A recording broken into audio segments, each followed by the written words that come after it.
Mangga Cerita mempersembahkan serial Sandiwara Radio Babat Tanah Leluhur. Saatnya hampir tiba. Sebentar lagi rasa sakit itu akan tiba. Aku akan menghentikan semedi itu setelah aku mendapatkan tanda-tandanya. Babat Tanah Leluhur, sebuah kisah kolosal dari tanah leluhur ratusan tahun yang silam di tanah Pasundan, yang diwarnai dengan kekerasan, ambisi, keserakahan, iri dan dengki, serta cita-cita dan cinta anak manusia. Kau belum juga mengatakan siapa pembunuhnya. Aku akan memberikan balasan yang setimpal padanya. Babat Tanah Leluhur. Naskah disusun oleh Tisar Sponsen. Ide cerita Cece Suhyar. Teknik dan montase Yadi Enos. Musik oleh Haris Sabar dengan sutradara Thomas Age. Babat Tanah Leluhur didukung oleh artis-artis Sanggar Prativi. Chris Urspon sebagai Raden Sakapal Waguna, Mucus sebagai Kilanjo, Herman sebagai Arit Lungka, AP Burhan sebagai Surembangan, dan pembawa cerita Neni Sumardi.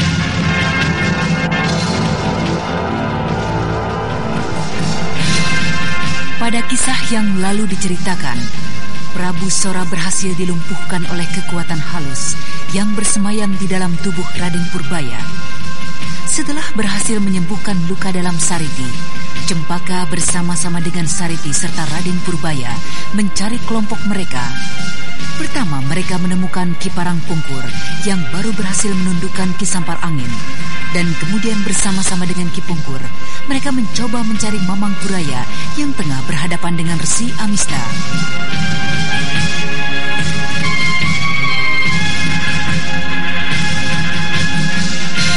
Sementara itu di pinggiran hutan kecil yang tak jauh dari tembok kota raja. Ayo.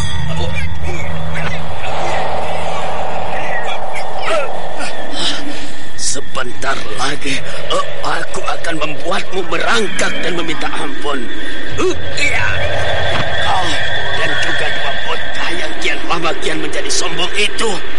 Serta pada saatnya Saka Palwaguna dan Anting Wulan akan merasakan kehebatanku ini.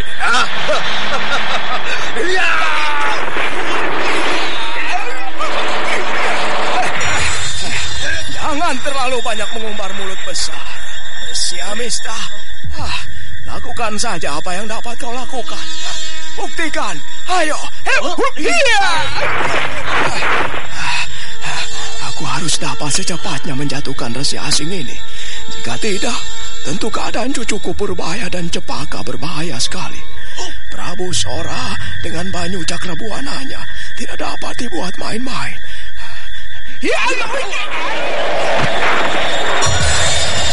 Mamang Kuraya kemudian menggebrak Resi Amista dengan lebih hebat lagi. Seluruh tenaga dan pikirannya dikuras untuk lebih cepat menjatuhkan lawannya. Dan memang sesungguhnya lah terjadi sebagaimana yang diharapkan oleh Jago Kawakan pada masa puluhan tahun yang lalu. Jurus-jurus kombinasi antara Semedi Dewa Gila dan Kincir Metu tingkatan terakhir tidak dapat lagi ditahan oleh Resi asing itu. Sebuah serangan yang telak berhasil mengenai selangkangan Resi Amista yang dilancarkan Mamang Kuraya sambil bergulingan di tanah.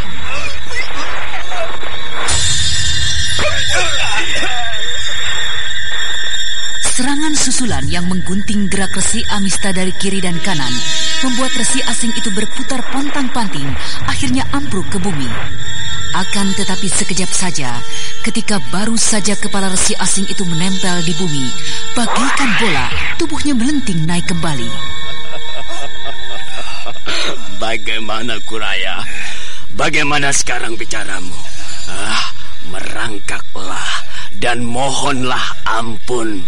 Kau akan kuampuni dan bahkan kujadikan pengikutku yang utama. Terlalu banyak mengharap kau Resi Iblis.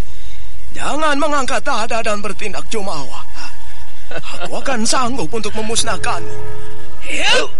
Tua bangka tidak tahu jalan keselamatan. Bersiaplah kau untuk mati.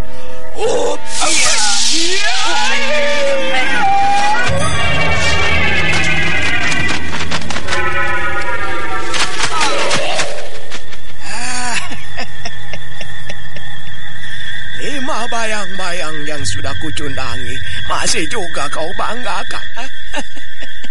Kasihan sekali. Tapi kali ini kau boleh buktikan. Kau boleh nikmati aji 5 bayang-bayang yang telah kusempurnakan dengan ilmu baruku tadi itu.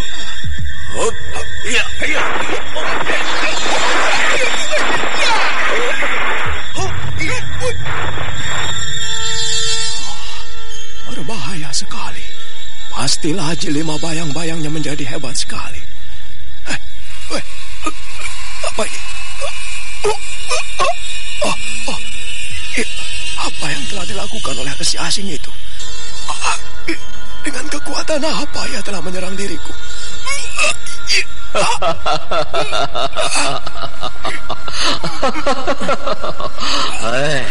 Kemana kau lari? Seranganku akan selalu menempel pada tubuhmu. Mampuslah kau Mamang Kuraya. Iya kau.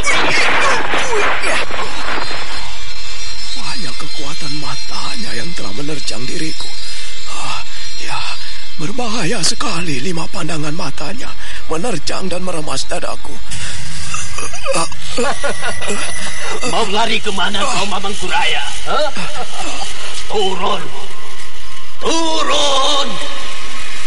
Turun dari atas pohon itu. Kau tidak dapat menolak perintahku. Turun!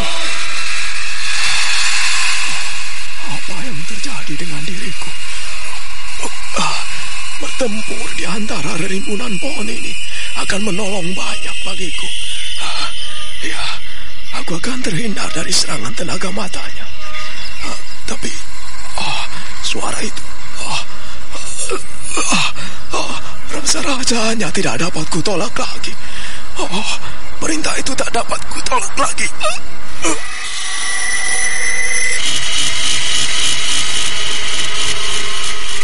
Di ketinggian dan kelebatan pepohonan serta gelapnya malam, Mamang Kuraya mencoba untuk menyembunyikan dirinya dari sengatan mata Resi Amista yang mengandung kekuatan gaib yang tidak dapat ditahan oleh Mamang Kuraya.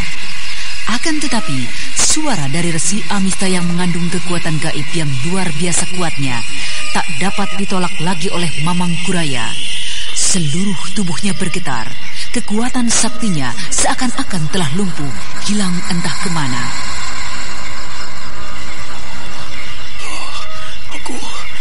Aku tidak kuasa menolak perintahnya. Aku tidak kuasa. Turunlah. Turunlah dan merangkap. Bersujud di hadapanku. Turunlah, Mamang Kuraya.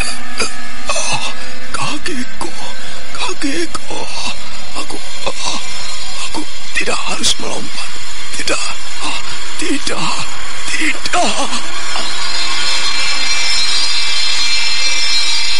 Mamang Kuraya dengan sekuat tenaga berusaha untuk menolak kekuatan gaib yang memerintah dan memaksa dirinya untuk turun.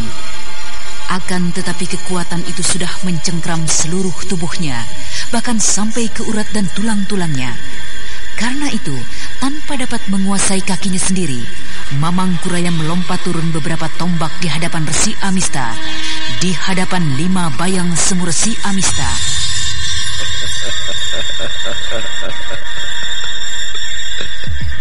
Bagus.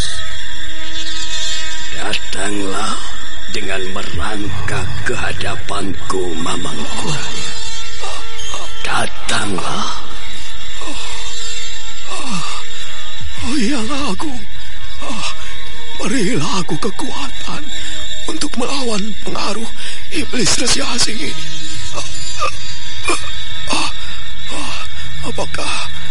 Apakah pengaruh kadalapi itu tak kuat hingga aku tidak mampu menguasai diri lagi. Mamang Kuraya hampir tak mampu lagi menguasai dirinya. Seluruh tubuhnya bergetar hebat.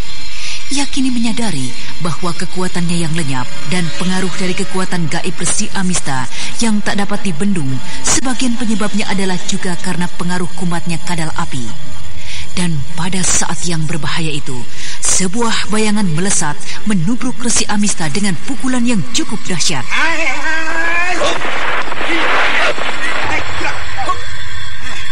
Tuanku Purbaya, singkirkan dahulu Tuan Mamangkuraya dari arena ini. Hamba akan mencoba menahan resi asing ini beberapa saat. Rupanya engkau pengemis usilan. Dan kalian bocah-bocah setan. Ayo datanglah semuanya kepadaku. Aku akan menghancurkan kalian semua. Kau bantulah kakek Pungkur. Biar aku yang memeriksa keadaan kakek. Baik, mari Kak Sariti, kita kepung resi jahat itu dan bantu kakekmu. Ayolah Cempaka.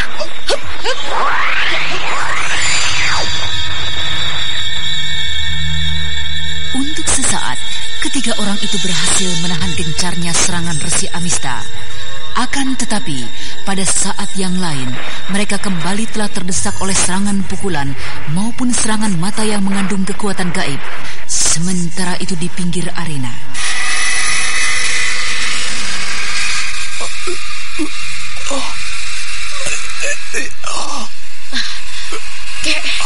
Kakek. Siapa kau? Purbaya kah? Iya, saya Purbaya muridmu, Kek. Di mana Cempaka dan kelompok kita lainnya? Mereka tengah menghadapi Resi Amista. Lalu di mana Prabu Sora lawanmu itu? Dia telah kami tawan. Dia dalam keadaan tidak berdaya. Bagaimanakah keadaan kakek saat ini? Apakah kakek terluka dalam? Tidak, aku tidak apa-apa. Bantulah mereka. Amista sangat berbahaya. Bantu mereka, dan aku akan mengatasi penyakit sial ini. Ayo Purbaya, bantu mereka cepat. Baik, Kek. Iya.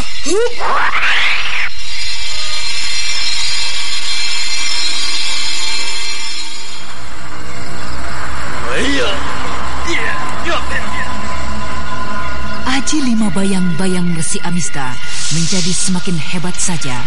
4 orang lawannya yang berilmu tinggi masih juga belum dapat mendesaknya. Bahkan beberapa saat kemudian, Resi Amista itu nampak semakin garang saja. 4 orang lawannya diterjang oleh 5 bayang-bayang semuanya yang semakin buas dan hebat tandangnya.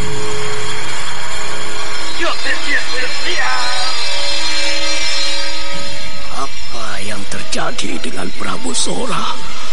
Apakah ia telah berlaya? Mengapa mereka semua berkumpul menghadapi aku? Pastilah terjadi sesuatu yang jelek pada diri Prabu Sora. Oh setan, benar setan.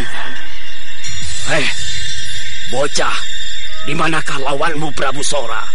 Dia telah kami lumpuhkan dan kini berada dalam tawanan kami. Oh iya, oh setan. Bagaimana itu kau lakukan, ha?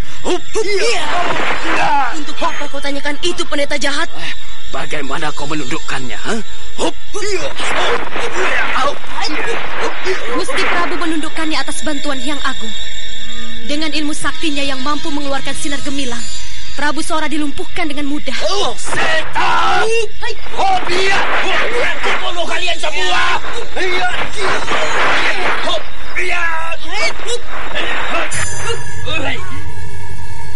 Beberapa saat kemudian, Mamangkuraya yang berhasil menguasai kembali keadaan dirinya dari serangan racun kadal api itu menerjunkan dirinya ke arena pertempuran bersama-sama yang lainnya menggempur Resi Amista. Ayo, majulah semua.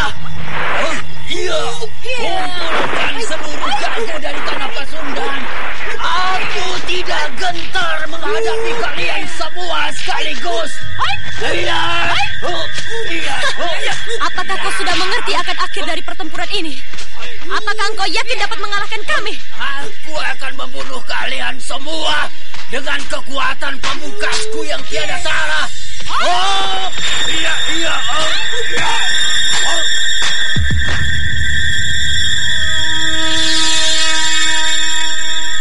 Dengan mengerahkan seluruh tenaga saktinya, 5 bayang-bayang itu tiba-tiba saja bergerak semakin cepat. Beberapa saat mereka mendesak kelima lawannya. Tetapi kemudian, tiba-tiba saja kelima bayang-bayang itu melenting mundur, meninggalkan kelima lawannya, dan kemudian menghilang lenyap di tengah kepekatan hutan kecil itu.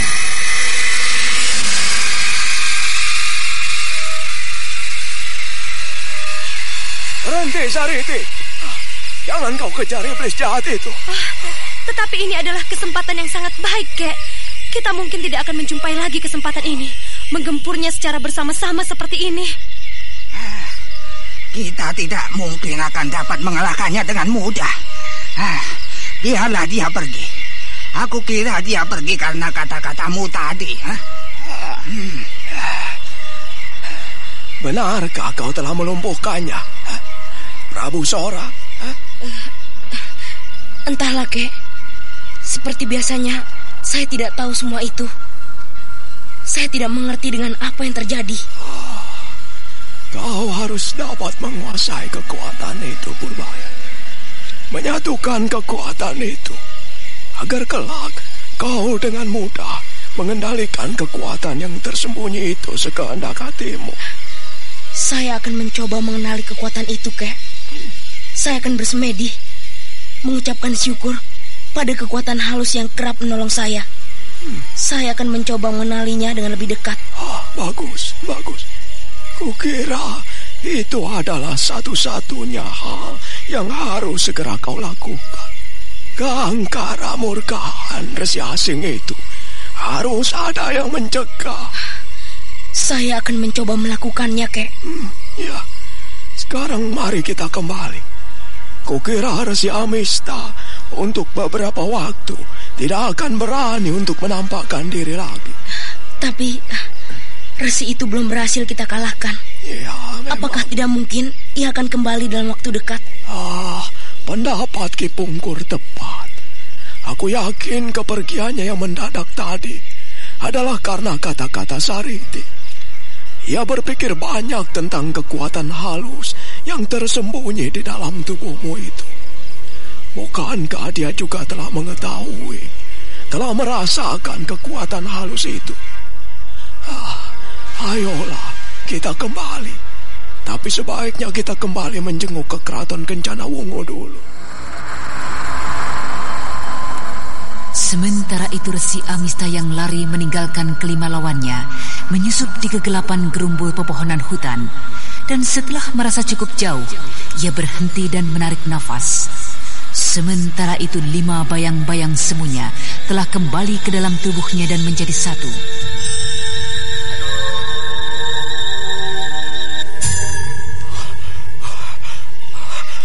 Prabu Sora tewas oleh kekuatan halus itu, kekuatan agung yang bersembunyi di dalam tubuh kedua bocah itu. Aku harus menyelidikinya. Jika memang benar bocah itu benar-benar sangat berbahaya,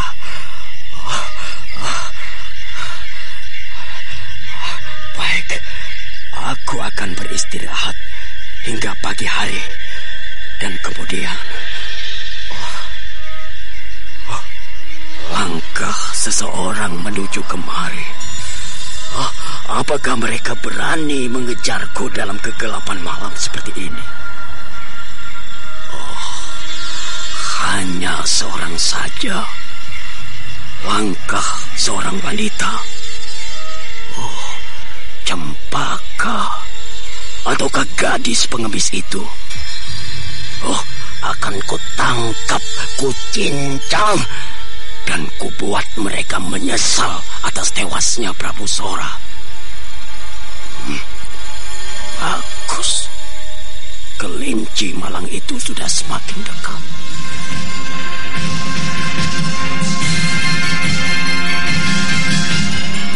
Dengan mengendap-endap, Resi Amista datang menghadang bayangan hitam yang semakin mendekatinya.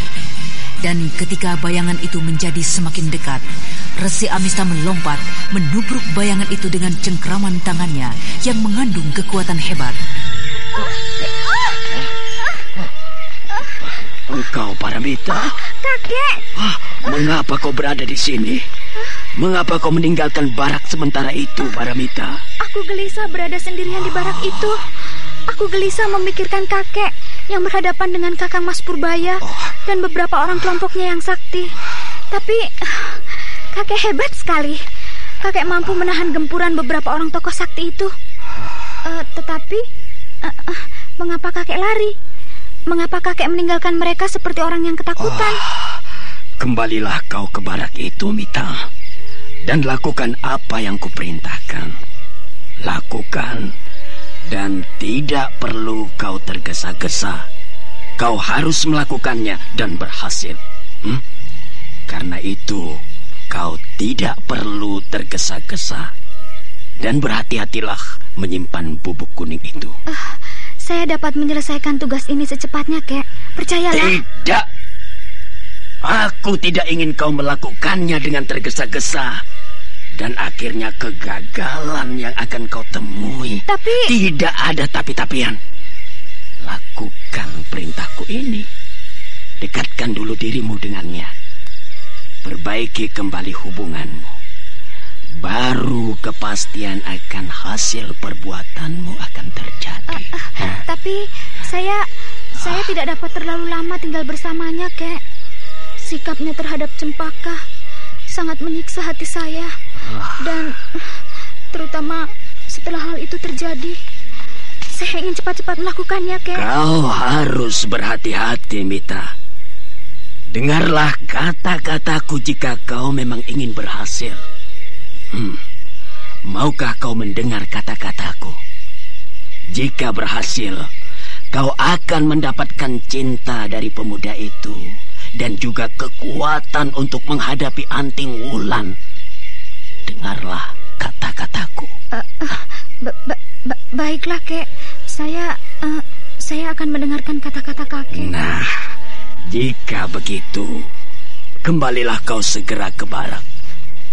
Lakukan nanti beberapa waktu setelah hubunganmu menjadi semakin baik, setelah mendapatkan kepercayaan yang bulat darinya. Iya, Kek. Saya akan mentaati pesan kakek. Bagus. Cepatlah kau kembali. Tinggalkan tempat ini. Jika kita perlu bertemu, aku akan menghubungimu. Iya. Baik-baiklah menjaga diri, kakek. Saya pergi. Aku harus beristirahat. Lelah sekali kurasa.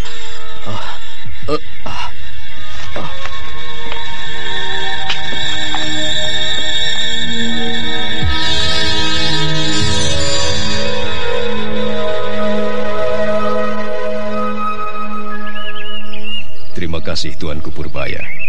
Terima kasih atas semua pertolongan Tuanku. Hidup kita dalam dunia ini tidaklah terlalu lama, Paman. Apakah yang akan kita lakukan jika tidak berbuat kebaikan? Aku akan kembali. Tolong sampaikan salamku untuk Paman Prabu Jelema Agung. Juga sampaikan bahwa aku ikut berbelasungkawa. Ya, saya akan datang bersama-sama beberapa pejabat istana untuk mengucapkan terima kasih padanya. Dan juga kelak saya akan datang ke Karangsedana untuk menghaturkan sembahan khusus sebagai rasa terima kasih yang tidak terhingga. Tuanku! Tuanku Prabu! Tawanan khusus mengamuk! Apa katamu? Tawanan khusus mengamuk, Tuanku. Maksudmu Prabu Sora? Benar, Tuanku. Ia mengamuk, berteriak-teriak, memukul dan memaki-maki. Berbahaya sekali. Tutukannya sudah lepas. Marilah, Kek, kita lihat Prabu Sora. Iya, mari Tuanku. Di mana Purbaya? Purbaya, kemarilah. Kemarilah bocah edan, bocah setan. Bocah setan. Ya, apa yang telah kau lakukan dengan diriku? Apa yang telah kau perbuat? Bunuhlah aku, bunuh aku. Mengapa kau rampas, kau hancurkan milikku? Mengapa kau hancurkan sisa-sisa milikku yang menjadi harapan hidupku? Purbaya, Purbaya, ya. Hei Purbaya, bunuh saja aku. Mengapa kau perlakukan aku seperti ini? Kembalikan semua kepandaianku, atau bunuhlah aku, bunuhlah aku. Dia sudah terbebas dari pengaruh totokan saya, Kek. Tapi aneh, seakan-akan dia tak lagi memiliki kepandaian. Ya, kau benar, cucu. Kepandaian Prabu Sora telah lenyap. Apakah kau yang menyebabkannya? Tidak, saya tidak mengerti, Kek. Mungkin semua itu terjadi di luar kesadaran kami. Saat kami tersadar, ia telah tergeletak tak berdaya, tak jauh dari sisi kami. Hei, engkaukah itu Purbaya? Apa yang kau lakukan dengan diriku? Mengapa kau sita dan rampas semua kepandaianku? Bunuh saja aku, bunuh aku. Jangan kau siksa aku seperti ini. Paman Sakti Dewangga, Prabu Sora kini tidak lagi membahayakan. Paman sudah melihat sendiri. Tolong Paman hantarkan beliau ke Indraprasta. Di sana adalah tempat asalnya. Ratu Seruni adalah putri kandung beliau. Tapi bagaimana jika kelak terjadi salah paham? Katakanlah, aku Purbaya yang bertanggung jawab. Juga katakan penyesalanku yang sedalam-dalamnya atas peristiwa ini. Iya, baiklah. Akan saya kirimkan utusan ke Indraprasta. Terima kasih, Paman. Jika begitu, tak ada lagi yang harus kami kerjakan di sini. Saya mohon pamit. Silakan, tuanku.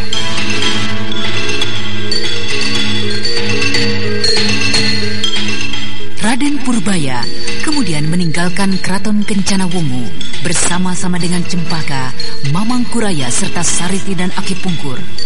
Sementara itu Prabu Sakti Dewangga mempersiapkan utusannya yang membawa Prabu Sora ke Indraprasta. Sementara beliau sendiri bersama-sama dengan beberapa orang pengawalnya mengantarkan jenazah Ki Jarot ke Keraton Jati Bandar.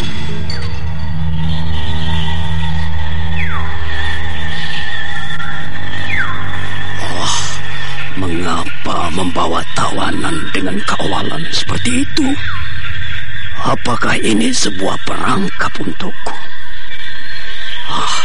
Aku sudah cukup jauh mengikuti iring-iringan yang membawa Prabu Sora, dan tidak ada satu gerakan pun yang mencurigakan. Ya, kukira tidak ada yang mengikuti mereka. Aneh sekali. Baiklah, akan kulihat apa yang terjadi. Resi Amista memejamkan matanya dan mulutnya berkomat kamit mengucapkan mantra yang tidak jelas terdengar. Dan beberapa saat kemudian, suasana di pinggiran hutan itu menjadi redup. Matahari seakan-akan tersaput oleh awan yang amat tebal, dan kegelisahan pun segera menyelimuti rombongan pengawal tahanan.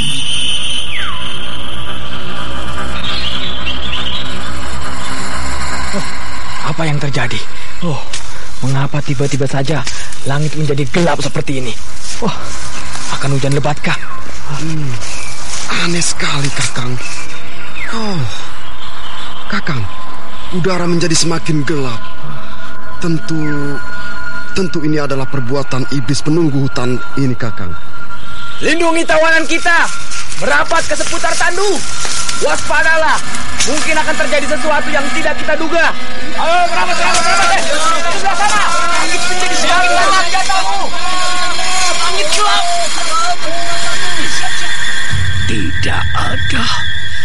Tidak ada seorang pun yang hadir.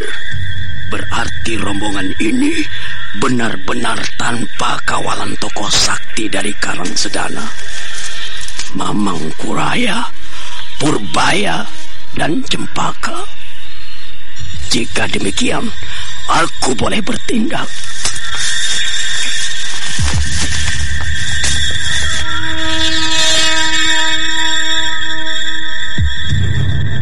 Perlahan-lahan dalam kegelapan, Resi Amista berjalan menuju tandu tempat Prabu Sora terikat. Dan kemudian dengan sekali gerak, para pengawal itu tergeletak tidak sadarkan diri. Dan kemudian berangsur-angsur, langit pun menjadi terang kembali.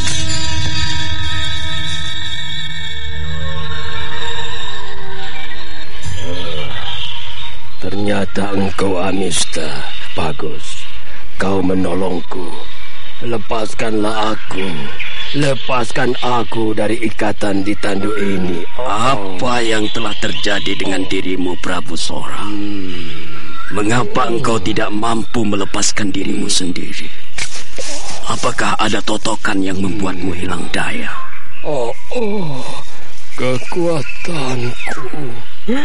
Kekuatanku entah kemana. Aku tiba-tiba saja menjadi hilang daya. Kekuatan agung itu yang membuatku menjadi seperti ini. Jadi kau kini benar-benar telah kehilangan segalanya, Prabu Sora. Iya, aku telah kehilangan segalanya. Lepaskanlah aku, Amista. Aku tidak ingin kembali ke Indraprasta bertemu dengan anakku, dengan orang-orang di sana. Lepaskanlah aku, Amista. Amista, mengapa engkau diam saja? Mereka benar. Kau memang harus kembali dan berlindung di Indraprasta. Anakmu akan dapat mengasuhmu di sana. Mau kemana kau, Amista? Lepaskanlah ikatanku ini. Lepaskanlah aku. Lepaskan aku. Dan kau boleh pergi sesuka hatimu. Amista. Tinggal, Prabu Sora. Kau kini sudah tidak ada artinya bagiku. Kau kini hanyalah merupakan seonggok daging yang tidak ada artinya. Beristirahatlah sebaik-baiknya di tempatmu yang dulu. Amista, jangan tinggalkan aku. Tunggu, bunuhlah aku saja. Bunuh aku jika memang kau tidak mau melepaskan diriku. Amista, Amista licik, Amista licik, Amista. Beberapa saat setelah Resi Amista meninggalkan tempat itu, langit kembali menjadi terang. Dan pengawal-pengawal yang tergeletak tidak sadarkan diri bangkit karena dikejutkan oleh teriakan Prabu Sora. Hei, kembalilah Amista. Bunuh saja aku. Kembalilah pendeta licik, Amista. Apa yang telah terjadi, Kakang? Iya. Mengapa kita tiba-tiba saja tertidur di tempat ini? Iya, tentu telah terjadi sesuatu dengan diri kita. Lihatlah itu. Prabu Sora berteriak-teriak memanggil Resi Amista. Apakah Resi itu telah datang ke tempat ini? Sudahlah, cepat kita tinggalkan tempat ini. Ayo.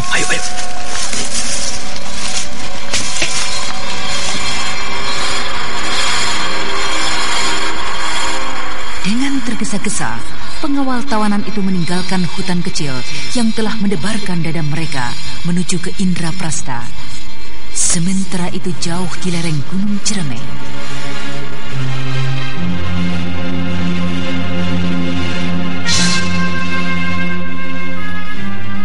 Indah Wulan! Indah Wulan! Di mana kau? Indah Wulan! Kurang ajar. Tentu ia kembali mempermainkan diriku. Dinda! Dinda! Dinda!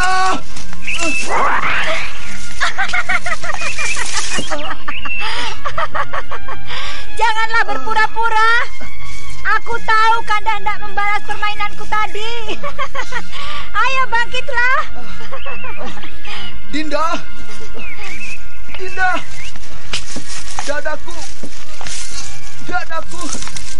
Tolong Dinda. Tolong. Kanda tidak usah berpura-pura. Kanda, bangkitlah. Kanda Saka. Kanda Saka. Kanda Saka. Jangan bermain-main seperti itu. Apa yang terjadi dengan diri Kanda? Mengapa tiba-tiba saja ia berteriak kesakitan berguling-guling? Kanda Saka. Kanda Saka. Kanda, jangan bermain-main seperti ini. Kena tangkap kau sekarang, ha? Lepaskan, Kanda. Lepaskan. Kurang ajar. Kanda curang sekali. Bermain kejar-kejaran tapi seperti itu caranya. Lepaskan, Kanda. Bau Kanda. Keringatmu membasahi wajahku. Aku tidak akan berhenti menciumi wajahmu, Dinda. Belasan tahun aku menunggu kesempatan seperti ini. Lepaskan. Turunlah kemari, Dinda. Mengapa kau lari dari pelukanku? Dasar lelaki, tidak tahu malu. Tidak bosan-bosannya. Keringatmu habis mengotori wajahku. Bosan aku kau cumbui siang malam. Benarkah kau bosan, Dinda? Baiklah, jika kau bosan, aku tidak akan menciumi engkau. Ya, aku tidak akan menciumi engkau. Tapi jika aku tidak mencium engkau, istriku, aku harus mencium siapa? Apakah aku boleh mencium gadis lain, wanita lain? Dasar laki-laki mata keranjang.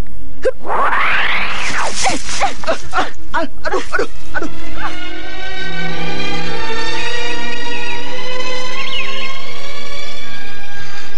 Dasar lelaki, tidak bosan-bosannya. Ciumanmu itu mengotori wajahku.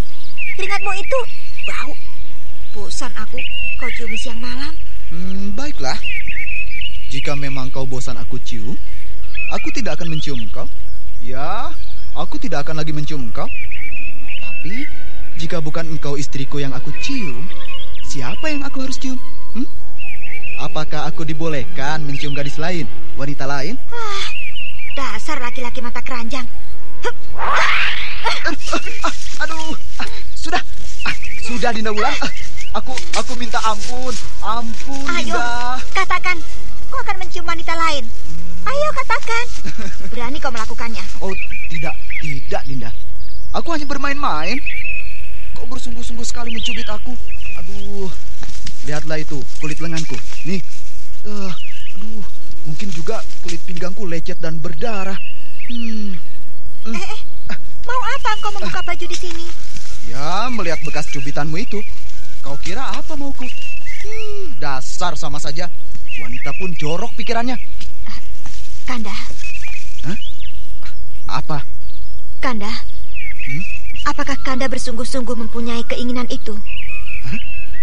Keinginan apa? Mencium wanita lain. Mencium wanita lain? Kau ini ada-ada saja, Dinda Wulan. Aku bersungguh-sungguh, Kanda. Apakah kau mempunyai keinginan untuk melakukan hal itu? Mempunyai keinginan untuk menoleh pada gadis lain? Loh. Ini apa, Dinda? Aku hanya sekedar bermain-main. Kau adalah istriku tersayang. Mana mungkin aku akan melakukan hal itu? Sudahlah, Dinda. Kita sedang bermain sembunyi-sembunyian, sedang bergembira. Mengapa kau malah meneteskan air mata seperti ini? Aku mencintaimu, Kanda. Aku mencintaimu. Aku juga sangat mencintaimu, Dinda. Kau adalah bagian terbesar dari kehidupanku. Hidupku tak akan mungkin dapat sempurna tanpa dirimu, Dinda. Aku berterima kasih pada Hyang Agung dikaruniai istri yang cantik seperti dirimu. Sayang sekali jika air matamu ini harus jatuh terbuang. Kanda Saka, apa yang kau lakukan? Jorok sekali. Kau menjilati air mataku. Ih, jorok sekali. Mengapa kau katakan jorok? Segala-galanya dalam dirimu adalah suci bagiku. Indah dan manis. Dasar laki-laki. Pandai sekali menggombal. Mau kemana kau, Dinda Wulan? Jangan curang. Kau belum berhasil mencariku. Kita lanjutkan main sembunyi-sembunyian. Baiklah. Tetapi jika aku berhasil menemukanmu, kau harus mengabulkan apapun permintaanku. Enak ya. Aku tahu apa maumu. Dasar laki-laki. Jorok dan mata keranjang. Pikirannya kotor. Akan ku cari dan temukan dirimu, Dinda. Ya, bagaikan sepasang bocah kecil, kedua pengantin muda itu bermain sembunyi-sembunyian di hutan kecil di kaki Gunung Ciremai, tidak jauh dari padepokan Gua Larang. Beberapa saat kemudian, manakala matahari tengah terik bersinar, kedua pengantin remaja itu berada di samping perapian dan tengah menikmati rusa bakar.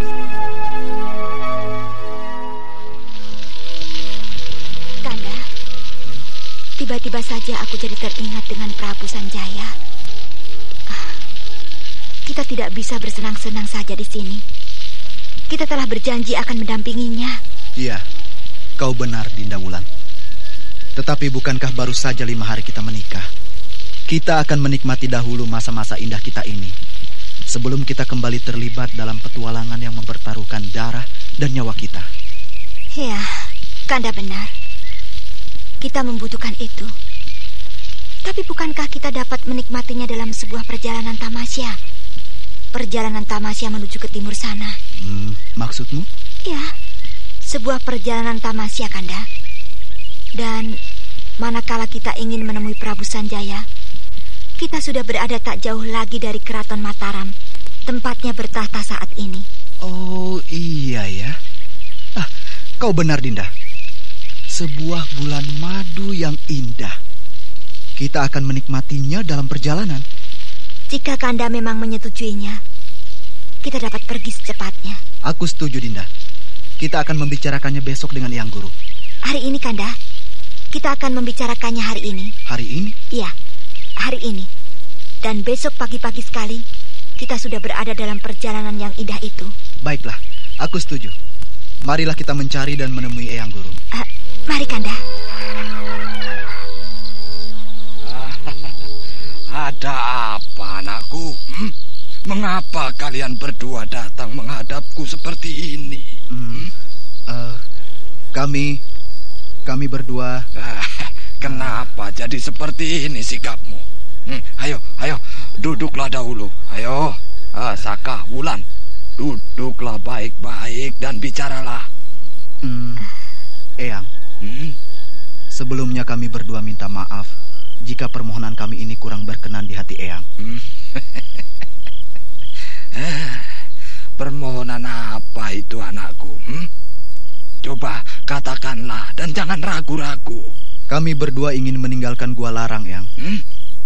Lalu kemana tujuanmu? Kembali membantu Prabu Sanjaya. Kami telah berjanji untuk mendampingi cita-cita beliau. Cita-cita beliau. Cita-cita yang mulia. Dambaan para ksatria utama. Sebuah rencana yang bagus. Rencana yang mulia. Bilakah kau akan pergi meninggalkan Gua Larang? Besok pagi-pagi sekali. Kami akan melakukan perjalanan itu secepatnya. Iya. Baiklah. Aku restui kepergianmu itu. Entah kapan kita akan bertemu lagi. Saka, Wulan, ketahuilah, aku ini bangga mempunyai murid yang kuanggap anak sekaligus, seperti kalian dan juga kakang dan adikmu, Seta Keling dan Dampu Awu. Akan tetapi satu hal yang aku sesalkan, yaitu aku tidak dapat merayakan pernikahanmu seperti yang kurencanakan. Merayakannya secara besar-besaran, mengundang sahabat dan keluargaku. Maafkan kami, Eyang. Itu semua memang kesalahan kami. Kami yang tidak menghendaki hal itu. Itu karena kami tidak mempunyai waktu untuk menunggu. Karena kami harus segera kembali ke Mataram, Eyang. Iya. Aku mengerti anakku Wulan, Saka. Karena itu kukatakan, di samping rasa kecewaku itu, aku pun merasakan satu kebanggaan yang tiada tara. Karena kalian berdua adalah benar-benar seorang ksatria sejati yang tidak mementingkan diri sendiri. Sudahlah, berangkatlah. Semoga Yang Agung merestui langkah kalian. Terima kasih, Eyang. Dan satu hal yang aku minta pada kalian. Jika kalian berjumpa dengan sahabat-sahabatku yang juga mengenal diri kalian, sampaikanlah berita tentang diri kalian dan sampaikan salamku padanya. Baik, Eyang. Kami akan melaksanakan semua perintah Eyang itu. Nah, pergilah bersiap-siap. Jangan lupa berpamitan dengan seluruh penghuni padepokan ini yang telah membantu kalian mengadakan perayaan pernikahan kalian. Walaupun hanya perayaan yang sederhana saja. Akan kami lakukan, Eyang. Kami permisi. Iya.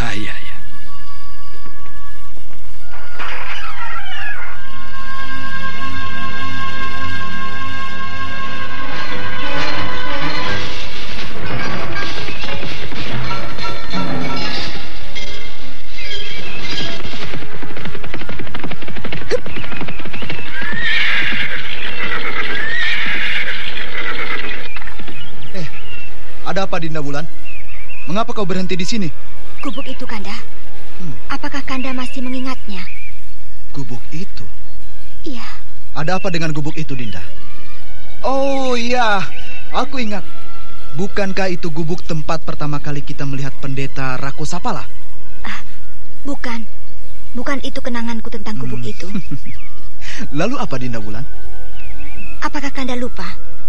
Apakah Kanda tidak mempunyai kenangan dari gubuk itu? Benarkah Kanda tidak mengingatnya? Jangan ngambek, Dindaku sayang. Tentu saja aku mengingatnya. Tetapi aku ingin engkau yang mengatakannya. Bohong. Pasti Kanda sudah melupakannya. Ayo katakanlah, jika memang Kanda masih mengingat dan mengenangnya. Bukankah gubuk itu merupakan kenangan manis bagimu dan juga bagiku? Gubuk itu merupakan tempat pertama kali aku memelukmu, mendekap mulutmu, manakala kau geram melihat kelakuan Made Ludira yang tidak tahu malu dengan wanita cabul. Iya Kanda. Kini Kanda Saka telah menjadi milikku. Dan kau telah menjadi milikku. Ayolah, kita lanjutkan perjalanan kita. Kita akan mencari pemandangan yang baru. Baiklah, Kanda. Iya.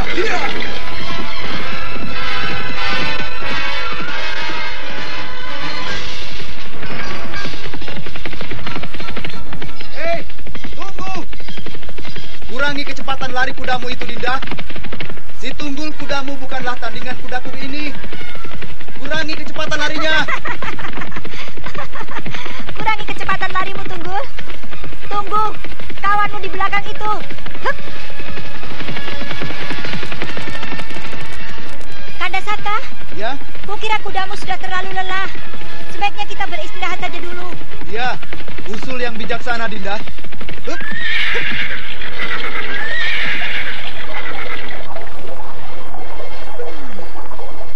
Tempat ini sejuk sekali. Rasa-rasanya ingin sekali aku memejamkan mata untuk tidur beberapa saat. Kau tidurlah, Wulan. Aku akan mencari hewan buruan dan membakarnya. Dan aku akan membangunkan bila mana makanan telah siap. Bukankah si Tunggul dapat kau percaya untuk menjaga dirimu? Iya, Kanda. Pergilah. Aku pergi, Dinda Wulan.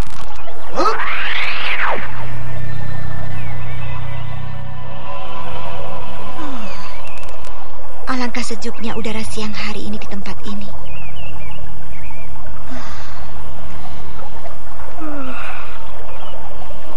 Agaknya riak sungai itu menebarkan kesejukan di sekitar tempat ini. Aku akan tidur. Tunggul, Kau jagalah baik-baik diriku. Dan jangan pergi jauh-jauh dari tempatku ini. Kesejukan udara di pinggir sungai kecil itu sebentar saja telah membuat Anting Wulan terlena. Dan sesaat setelah Anting Wulan terlelap,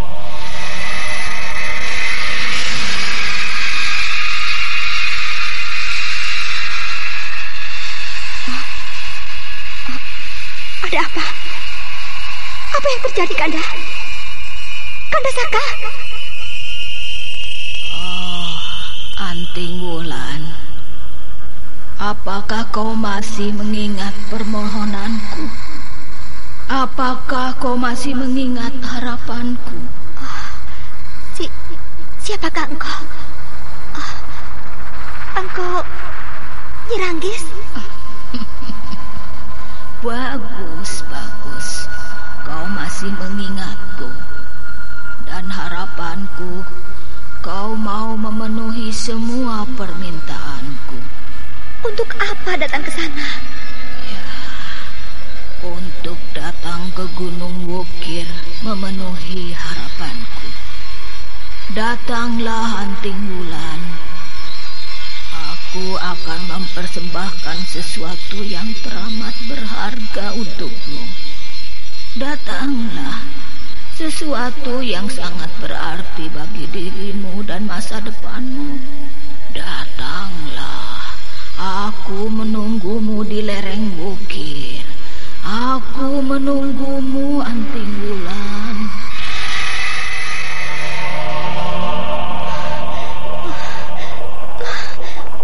Apa yang telah terjadi? Aku bermimpi. Nenek Ranggis yang datang, yang dahulu kutemui di lereng Wukir, agaknya mengharapkan kedatanganku. Ya, aku mengingat. Ia mengharapkan kedatanganku 40 hari setelah hari itu. 40 hari. Agaknya waktu yang ditentukan hampir tiba. Ya, pengembaraanku ke ujung Pulau Jawa bagian timur kurang lebih 3 minggu. Dan waktuku di Gua Larang. Ya, kukira waktu itu tinggal beberapa hari lagi. Ada apakah sebenarnya? Benda apakah yang ingin diberikannya padaku? Aku harus melihatnya. Harus. Tapi bagaimana akan kusampaikan hal ini pada Kanda Saka? Baiklah. Aku akan mencari waktu yang tepat secepatnya. Engkau tidak tidur, Dinda Wulan? Lihat ini. Aku membawa seekor kambing hutan. Siapkanlah perapian jika kau tidak ingin tidur. Aku akan menguliti kambing hutan ini. Baik, Kanda. Kanda Saka. Berapa lama kita akan beristirahat di tempat ini? Sesukamu, Dinda. Kapan saja kau menghendaki perjalanan ini dilanjutkan, kita lanjutkan. Betapa beratnya untuk menceritakan hal ini. Nyi Ranggis pastilah hanya menghendaki kedatanganku seorang diri. Apakah nanti Kanda Saka akan mengizinkan aku pergi mendaki lereng itu seorang diri? Wulan, ada apa dengan dirimu? Mengapa kau melamun seperti itu? Kanda, aku ingin menceritakan sesuatu hal padamu. Apa itu, Dinda? Aku ingin singgah sesaat saja sebelum kita menuju Mataram. Singgah? Kemana engkau ingin singgah? Gunung Wukir, Kanda. Hah? Gunung Wukir? Apakah aku tidak salah dengar, Dinda? Benar, Kanda. Gunung Wukir. Ada sesuatu hal yang ingin kulihat. Apa itu, Dinda Wulan? Kanda masih ingat dengan Nenek Ranggis? Iya, tentu saja aku mengingatnya. Ada apa dengan nenek siluman itu? Aku ingin menemuinya di sana. Kau sudah gila? Sudah tidak waras? Apa yang kau inginkan dari manusia siluman seperti itu? Maafkan, Kanda. Maafkan Dinda. Dinda Wulan, apakah engkau sadar apa yang kau katakan? Aku minta Kanda mau mengantarkan aku hingga ke kaki Gunung Wukir dan kemudian menungguku di sana. Ini lagi. Ini lagi sebuah permintaan yang tidak masuk di akal. Permintaan yang tidak pada tempatnya, Dinda. Tidak, Dinda. Aku tidak mengizinkan.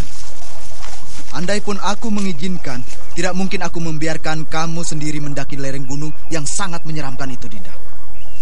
Tapi Kanda... Tidak, Dinda. Aku tidak mengizinkan permintaan kilamu itu. Baiklah. Kita lanjutkan saja perjalanan kita, Kanda. Hiya, hiya, hiya.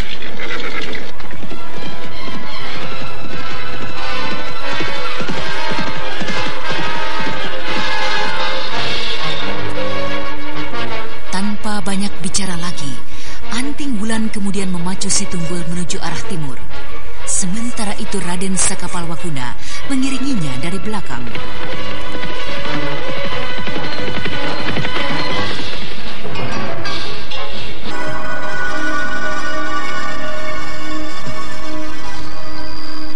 Malam harinya di sebuah kota kecil, mereka menginap di sebuah penginapan.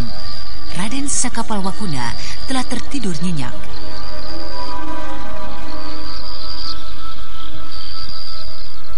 Apakah yang harus kulakukan? Apakah aku harus memaksakan diri? Aku meninggalkan Kanda Saka, ribut dengannya. Biarlah. Kupikir nanti perjalanan menuju Gunung Wukir masih sangat jauh. Mungkin 2 atau 3 hari aku tiba di sana. Malam sudah larut sekali. Sebaiknya aku tidur saja.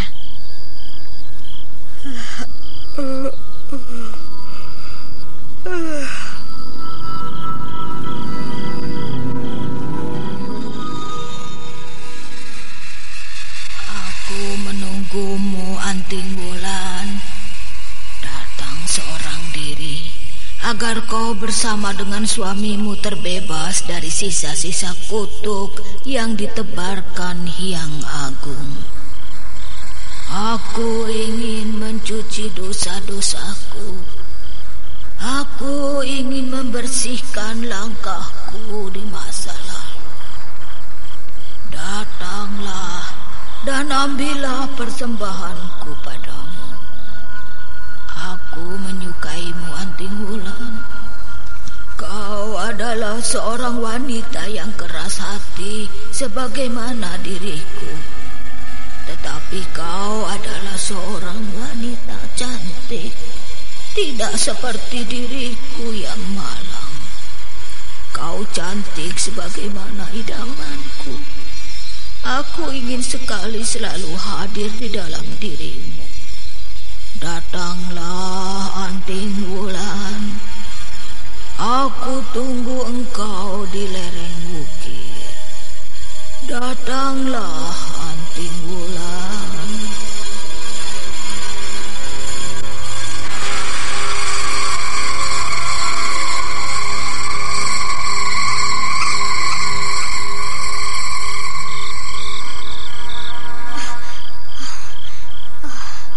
Aku bermimpi lagi. Dia datang lagi. Apa itu? Seekor ular emas, seperti yang kulihat di lereng Wukir. Ular itu menghilang di sela-sela kayu atap kamar ini.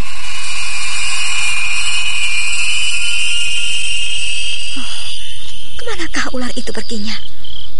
Tiang-tiang kayu itu tidak cukup tebal untuk melindungi tubuhnya yang panjang. Dan dari mana datangnya? Mengapa bisa berada di sini? Untung saja permata biruku ini selalu kubawa. Permata langka penawar racun ini sangat berarti sekali. Aku harus kembali tidur. Besok pagi-pagi akan melanjutkan perjalanan kembali.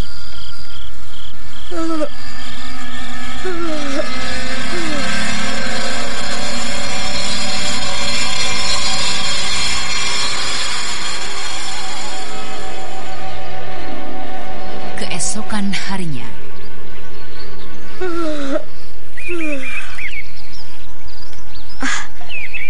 kesiangan. Di manakah Kanda Saka? Apakah Kanda Saka sedang mandi atau? Katakan pada saudagar itu, kami akan meninggalkan penginapan ini nanti siang. Istriku belum lagi bangun dari tidurnya. Bangunkan cepat istrimu itu dan tinggalkan kamar itu. Atau kami akan melemparkan kalian keluar. Kalian berjanji akan meninggalkan penginapan ini pagi-pagi. Ada apa, Kanda Saka? Mengapa pagi-pagi kalian sudah ribut? Agaknya kau mempunyai istri yang cantik dan manis. Sekali lagi aku peringatkan. Atau kau akan mendapat kesulitan. Ada apa, Kanda Saka? Mereka adalah tamu baru, Dinda. Mereka ingin masuk pagi ini. Kurang ajar. Jadi mereka akan mengusir kita. Di mana pemilik penginapan ini? Kau tak perlu mencari pemilik penginapan ini. Kami yang akan mengatur semua ini. Lunasi saja janjimu bahwa kalian akan meninggalkan kamar ini pagi-pagi sekali. Agaknya aku harus memberikan hajaran. Jangan, Dinda Wulan, jangan. Jika kau memang sudah terbangun, mandilah. Kita akan segera meninggalkan tempat ini. Tapi Kanda, mandilah. Biar aku yang akan menyelesaikan masalah ini dengan pemilik penginapan ini. Rupanya kalian adalah pendekar yang memiliki kemampuan olah kanuragan. Baiklah, aku akan mencoba sampai di mana kemampuan kalian, hingga istrimu itu berani bermulut besar di hadapan kami. Sudahlah Kisanak. Kami meminta maaf jika memang menurutmu kami berdua telah bersalah. Kami akan segera meninggalkan tempat ini. Kau kira akan begitu mudahnya kalian meninggalkan tempat ini? Setelah mengangkat dada dan membual di hadapan kami, ketahuilah, kau kini berhadapan dengan aku, Gudila, salah seorang pengawal saudagar terkaya dari Kedung Wanara. Rontok gigimu anak muda. Aku baru saja bangun dari tidurku, Kisanak. Aku tidak ingin berkelahi. Hop! Lepaskan tanganku! Tukang pukul itu berontak dan berteriak-teriak, dan sebentar saja beberapa orang kawannya mendekatinya. Belum lagi mereka sempat menyerang Raden Sakapalwaguna, pemuda itu telah menyambar golok pengawal yang berada dalam cengkramannya. Untuk sesaat, semua pengawal yang berhamburan datang terhenti langkahnya. Mereka memandang dan menimbang-nimbang kekuatan lawannya yang tidak disangka-sangka. Tetapi Raden Sakapalwaguna yang tidak ingin terlibat dalam keributan yang lebih jauh segera memperlihatkan kemampuannya. Golok yang berada dalam tangannya itu tidak diayunkan untuk menyerang lawannya. Akan tetapi justru ditekuk dan dipatahkan menjadi beberapa potongan kecil dengan mudahnya. Maaf, kami tidak ingin bertempur. Biarkan kami tinggalkan tempat ini. Untuk itu, kami harapkan kalian mau bersabar beberapa saat. Bagaimana Kanda Saka? Apakah mereka dapat Kanda atasi? Ya. Mereka mau mengerti keadaan kita, Dinda. Marilah kita tinggalkan tempat ini, Dinda. Terima kasih atas kebaikan kalian, Kisana.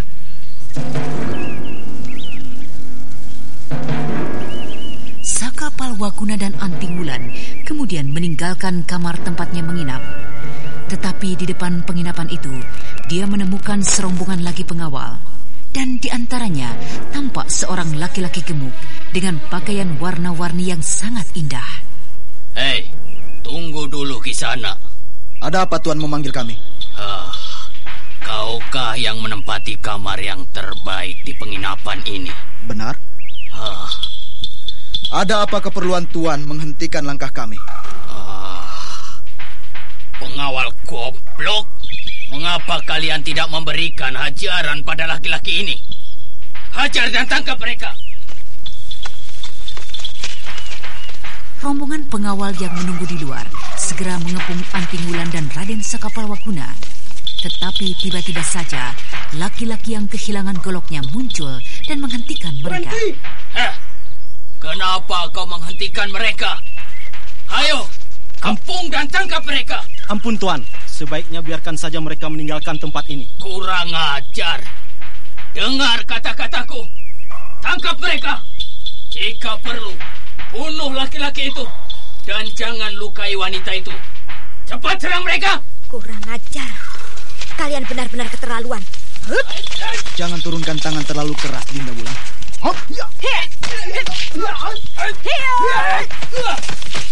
Ketika pertempuran tengah terjadi, tiba-tiba terdengar teriakan dari pinggir arena.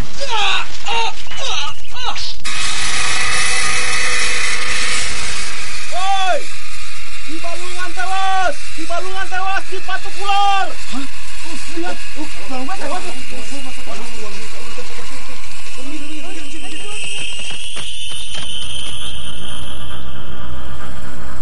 Melihat hal tersebut, Anting Wulan segera mengeluarkan permata birunya. Tetapi ia terlambat rupanya.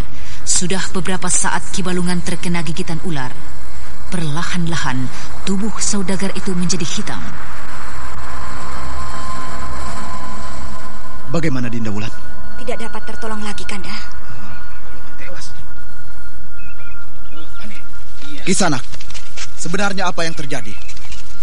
Entahlah. Saya sendiri sedang memperhatikan jalannya pertempuran.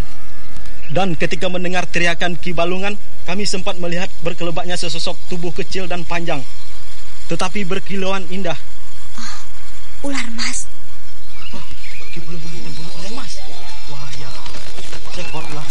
Sudahlah Kanda, mari kita tinggalkan saja tempat ini. Tapi Dinda, kematian Ki Balungan sangat mencurigakan sekali. Semuanya jelas Kanda. Ki Balungan mati oleh sengatan ular yang sangat berbisa. Iya, tetapi ular mas, Dinda. Bagaimana mungkin di sini terdapat ular mas? Bukankah ular itu pernah kita jumpai di sekitar lereng Gunung Bukit? Ayolah Kanda, kita pergi saja dari sini. Baiklah.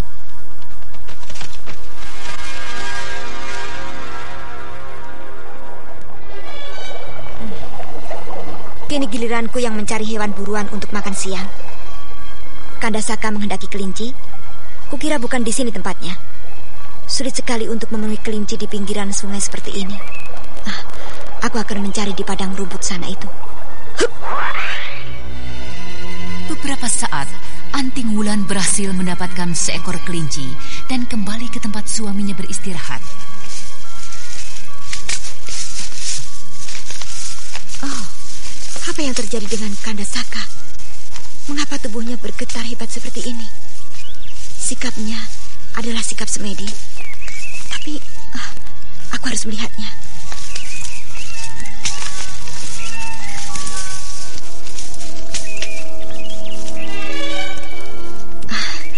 Agaknya Kanda tengah mengungkapkan tenaga saktinya. Apa sebenarnya keinginannya? Maunya? Tubuh Kanda Saka semakin hebat bergetar. Kanda Saka! Kanda, apa yang terjadi dengan dirimu? Kanda Saka. Anting Wulan menjadi cemas melihat keadaan suaminya. Tubuh laki-laki yang sangat dicintainya itu bergetar hebat tiada henti. Dan getar itu semakin lama menjadi semakin hebat. Sampai akhirnya tiba-tiba matanya terbuka dan mencorong bagaikan mengeluarkan api. Dan kemudian...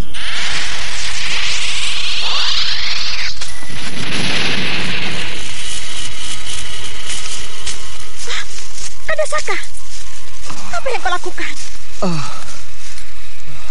Kanda Saka, apa yang kau lakukan tadi? Kau mampu melancarkan serangan dahsyat melalui matamu, melalui pandangan matamu. Bukankah itu merupakan aji pamungkas dari Jala Sukma? Iya, kukira juga demikian, Dinda. Tubuhku rasanya lemas. Lelah tiada terkira. Mari, bersandarlah di sini, di batu ini. Janganlah kau menjadi cemas, Dinda. Aku tidak apa-apa. Hanya lelah sedikit. Sebentar lagi juga kembali tenagaku.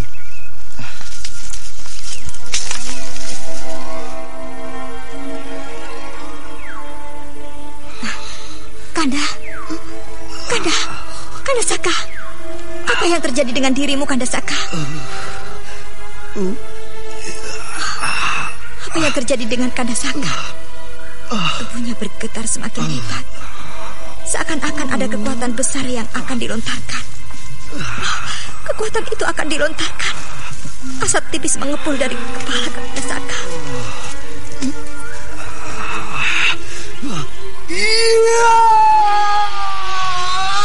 Kanda Saka tidak menggerakkan tangan untuk melontarkan tenaga itu.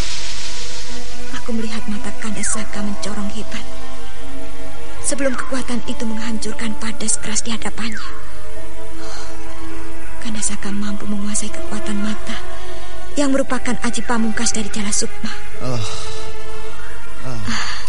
Kandasaka, apakah yang baru saja Kanda tunjukkan itu adalah aji pamungkas dari Jala Sukma? Iya. Ya, kukira juga demikian, Dinda. Tubuhku rasanya lemah sekali. Lelah tiada terkira. Mari Kanda, bersandarlah di batu ini. Jangan cemas, Dinda Wulan.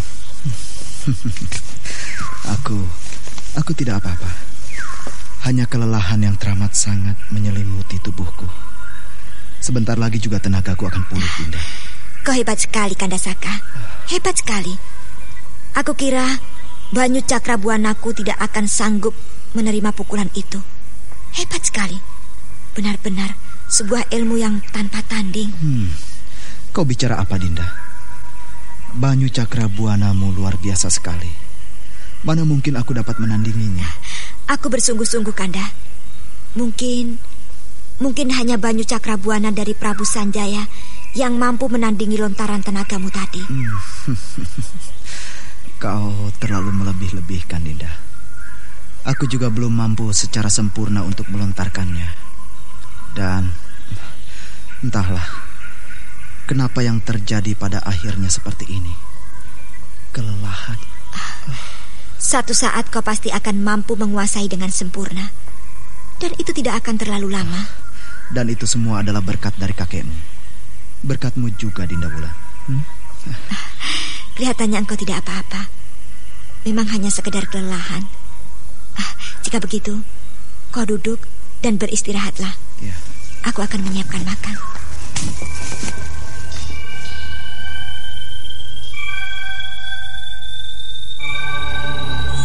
Beberapa saat kemudian, kedua pengantin remaja itu telah berderap di punggung kudanya.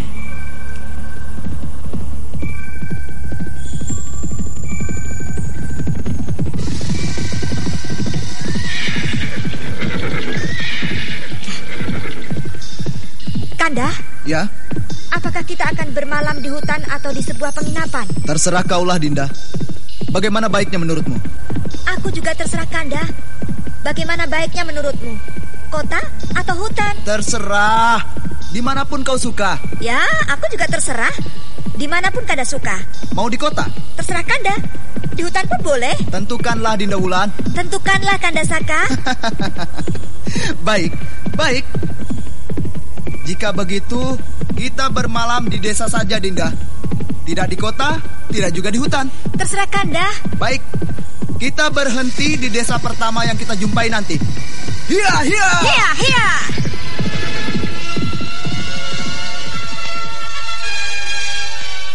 Matahari bersinar kemerah-merahan. Senja telah tiba, dan sang dewa malam telah bersiap-siap untuk mengembangkan selimut gelapnya. Dan pada saat seperti itulah, Anting Wulan tiba di mulut sebuah desa kecil.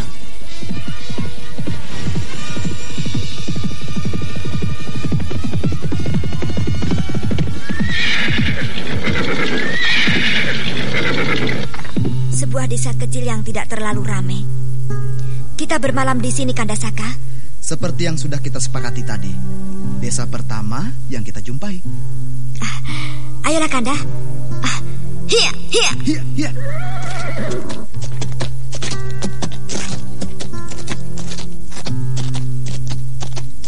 Kemudian Anting Wulan menghela kudanya perlahan memasuki desa tersebut. Akan tetapi begitu mereka tiba di mulut desa itu, mata mereka yang tajam menangkap ular-ular bertebaran di jalan desa.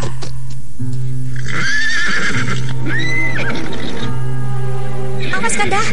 Hati-hati dengan kudamu. Ayo maju dan injaklah ular-ular itu hingga mampus tunggul. Hiya.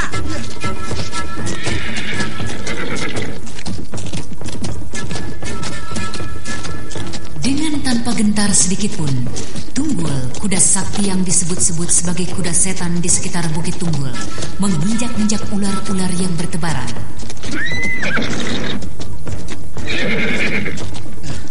Aneh. Lihatlah itu, Dinda Wulan. penduduk itu kelihatannya tenang-tenang saja. Beberapa di antara mereka memperhatikan kita. Tapi mereka tidak datang menghampiri. Marilah kita lihat ke sana, Kanda. Hiya.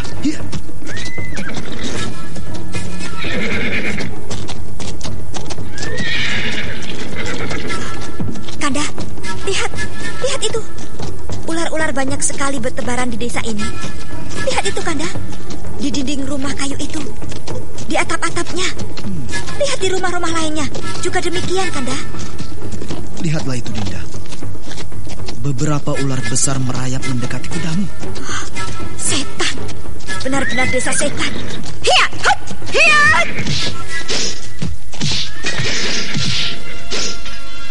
Anting Wulan yang mulai merasa ngeri mencabut pedangnya dan kemudian membabat ke bawah sambil menelungkup di punggung si tunggulnya. Beberapa ekor ular besar tewas berkelojotan dan beberapa orang penduduk desa kecil itu berlarian mendekati mereka. Apa maksud Kisana berdua ini sesungguhnya? Mengapa Kisana datang kemari dan mengamuk seperti ini? Siapa Kisana ini berdua? Dan apa keperluan Kisana datang ke desa kami ini? Desa Kalibagor? Maaf, Paman. Kami berdua adalah pengembara yang kemalaman di jalan. Kami berdua tengah mencari tempat untuk menginap. Tapi kami benar-benar tidak mengerti tentang situasi desa ini, Paman. Ular-ular itu kami kira berbahaya sekali jika berkeliaran di jalan. Itu ular-ular beracun, Paman. Hei, apakah kalian tidak mengerti? Ini adalah desa ular. Penguasa wilayah ini juga telah merestui usaha kami di sini. Mengapa kalian berdua datang dan mengamuk? Maafkanlah kami berdua, Paman. Kami khawatir akan mendapat celaka dari ular-ular tadi. Jadi kami membunuhnya sebagai tindak penyelamatan, Paman. Tindak penyelamatan? Iya. Kakang, pemuda itu agaknya mengada-ada. Ia hanya ingin mencari perkara. Beri hajaran saja. Maaf, Paman. Kami benar-benar tidak mengada-ngada. Janganlah terlampau banyak membual, anak muda. Belum ada satu pun tamu kami yang tewas di tempat ini. Jika memang ada di antara mereka yang dipatuk oleh ular itu, kami dapat mengobatinya. Desa ini adalah sebuah desa yang aman dan damai. Tetapi jika kalian berdua hendak mencari perkara, kami akan mampu untuk memberikan hajaran. Baiklah, Paman. Jika begitu kami meminta maaf. Kami benar-benar tidak mengerti tentang situasi di desa ini, Paman. Kanda, kau keterlaluan sekali merendah pada mereka. Sudahlah, Dinda. Kita telah membunuh hewan-hewan yang sesungguhnya adalah piaraan mereka. Maaf. Sekali lagi, Paman. Kami berdua meminta maaf. Jika memang Paman berdua keberatan, biarlah kami segera pergi. Kami tinggalkan tempat ini. Jangan biarkan mereka pergi, Kakang. Tahan dan beri hajaran dahulu. Sudahlah, Tobil. Jangan bersikap seperti itu pada tamu. Apa jadinya kelak jika dia bercerita di luaran tentang desa kita? Siapa lagi kelak yang akan mau datang untuk membeli ternak-ternak kita ini? Anak muda, marilah. Jika kalian ingin bermalam, kau boleh memakai tempatku. Aku mempunyai kamar yang cukup baik. Terima kasih, Nek. Terima kasih. Biarlah kami segera pergi saja. Mana dia berani bermalam di Kalibagor ini, desa ular ini. Apa yang kau takutkan? Kakanda, kita bermalam di sini. Tapi Dinda, kita bermalam di desa ini, Kanda. Bukankah kita berjanji untuk bermalam di desa pertama yang kita jumpai? Nah, ini adalah desa pertama yang kita jumpai. Kita harus bermalam di desa ini. Apalagi mereka ramah-ramah, Kanda. Ya, kami akan berusaha menjadi tuan rumah yang baik. Mari silakan ikuti saya. Mari, Kanda.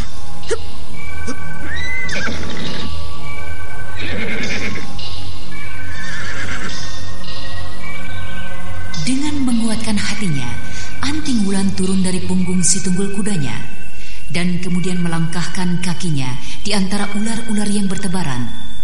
Raden Sakapalwaguna pun mengikuti jejak Anting Wulan istrinya. Mereka berdua mengikuti nenek tua itu dari belakang. Dan beberapa orang penduduk desa Kalibagor yang memperhatikan mereka sempat dibuat keheranan ketika melihat beberapa ular yang berada di dekat anting Wulan dengan cepat menyibak seakan-akan ketakutan. Kau lihat, Topil, apa yang terjadi tadi? Oh iya, Kakang Dano. Ada apa dengan ular-ular itu? Mengapa begitu ketakutan dengan wanita itu? Dia tidak menyingkir. Seharusnya ular itu mematuknya. Aneh, sungguh aneh sekali. Iya, aneh. Kita harus membicarakan hal ini pada Ki Buyut. Iya, ini sebuah hal yang tidak pernah terjadi. Tapi Ki Buyut tengah bersemedi. Ya, kita tunggu. Jika tidak malam ini, besok pagi-pagi sekali kita bicarakan. Sebelum kedua pemuda itu pergi dari desa ini. Ya, baik, Kakang Dano.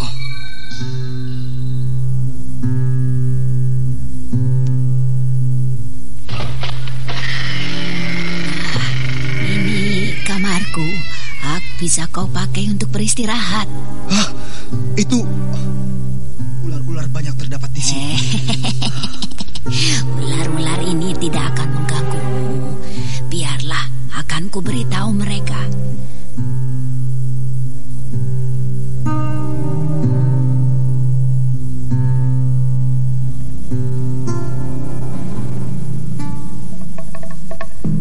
Kemudian nenek tua yang bersikap ramah itu mendekati beberapa ekor ular yang berada di kamarnya. Dan kemudian ia membelai-belai, mengejuk dan membisikkan sesuatu, entah apa yang dikatakannya. Beristirahatlah dengan tenang. Hari baru saja akan gelap. Jika kalian masih ingin keluar, berteriaklah dan panggillah aku atau siapa saja. Nanti mereka akan mengantarkanmu kemana kau suka untuk melihat-lihat desa ini. Beristirahatlah dan jangan cemaskan ular-ular itu. Aku pergi dulu. Sebentar lagi aku akan kembali.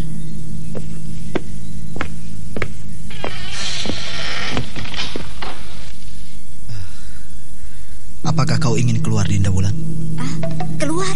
Iya. Apa yang bisa dilihat di desa sekecil ini? Ular-ularnya kah? Aku ingin beristirahat beberapa saat. Entah nanti malam, Kanda. Berhati-hatilah, Dinda. Lihat, apakah ada ular-ular kecil di sela balai-balai itu? Aku tidak takut, Kanda Saka. Aku memiliki sepasang permata biru. Ular raksasa jelmaan Nenek Ranggi saja gentar dengan permata biru ini. Apalagi cacing-cacing itu, Kanda. Hanya saja, jika lama aku menatap ular-ular itu, rasa-rasanya ingin muntah. Kemarilah berbaring, Kanda. Ular itu tidak akan berani terlalu dekat denganku.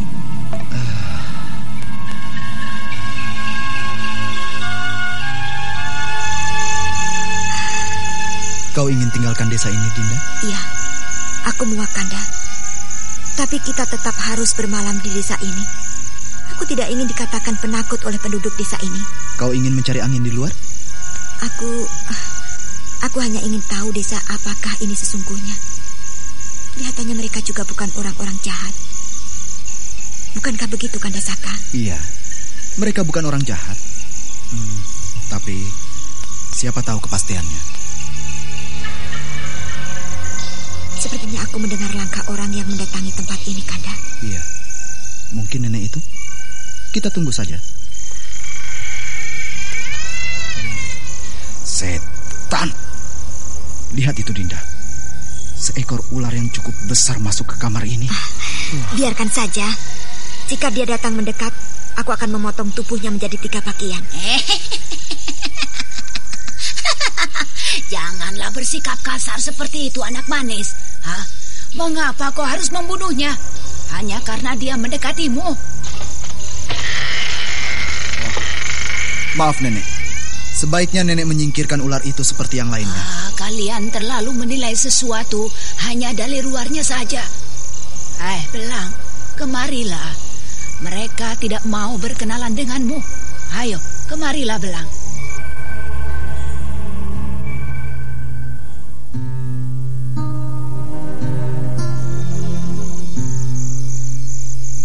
Maaf, Nek. Sebaiknya Nenek menyingkirkan ular itu seperti yang lainnya. Kalian terlalu menilai sesuatu hanya dari luarnya saja. Belang, kemarilah. Mereka berdua tidak mau berkenalan denganmu. Ayo, kemarilah.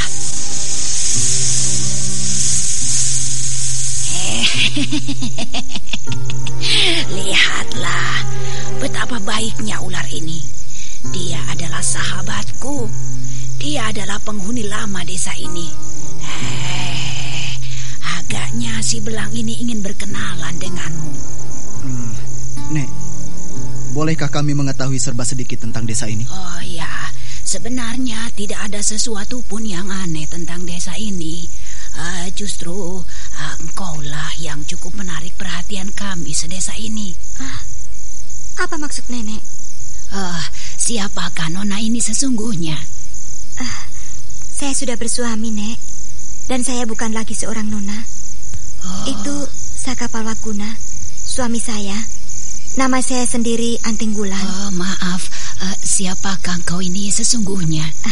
Saya Anting Wulan, berasal dari tanah Pasundan.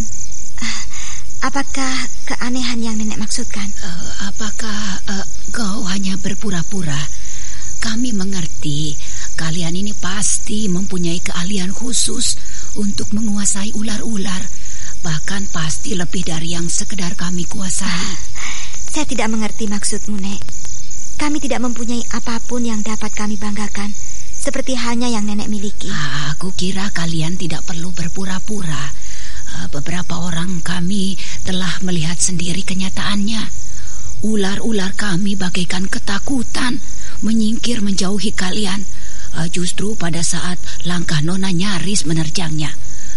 Hal itu adalah satu keluarbiasaan. Satu hal yang tidak akan mungkin terjadi pada setiap orang. Bertentangan dengan sifat dari hewan itu. Jika memang kalian bukanlah seorang yang menguasai ilmu-ilmu untuk menundukkan hewan-hewan ini, dia tidak akan menyingkir ketakutan. Tapi justru menerjang dan mematu kalian. Nenek salah duga. Kami tidak... Iya, tapi entahlah Kanda. Mungkin kita telah mempunyai kekuatan untuk itu, tapi kita tidak pernah mengetahuinya. Entah itu karena sesuatu makanan ataupun sejenis buah yang kita makan. Agaknya Dinda Wulan menyadari tidak guna membohongi mereka. Dan ia mencari jalan lain. Iya, kukira mungkin juga begitu. Tapi kami tidak pernah menyadari hal itu. Sebenarnya ingin sekali kami mengetahui penyebabnya hadir kekuatan itu. Tapi biarlah, mungkin Ki Buyut, tetua desa Kalibagor ini yang membicarakannya dengan kalian. Enak saja. Aku tidak ingin kalian jadikan semacam kelinci percobaan. Kalian ingin menyelidiki keadaan tubuh kami. Enak saja. Iya, sudahlah. Jika memang kalian tidak bersedia, beristirahatlah. Nanti panggil saya jika memerlukan sesuatu. Sebentar lagi kami akan mengirimkan sekedar makan malam. Terima kasih, Nek. Kalian tidak perlu repot-repot. Kami sudah makan sore tadi. Biarlah kami makan besok saja pagi-pagi di perjalanan. Tapi bukankah... kami sudah terbiasa, Nek. Tidak perlu repot-repot. Iya, baiklah jika memang kalian tidak mau. Aku akan keluar lagi sebentar. Dan nanti aku akan tidur di ruang tengah itu. Panggillah jika sewaktu-waktu kalian memerlukan kami. Terima kasih, Nek.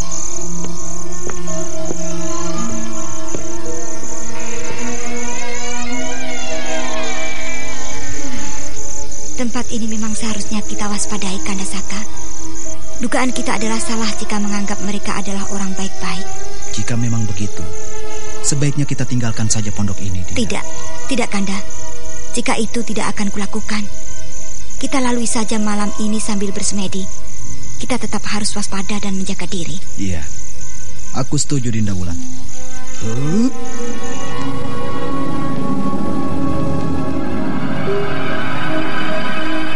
Raden Saka Palwaguna kemudian duduk dan mulai bersemedi.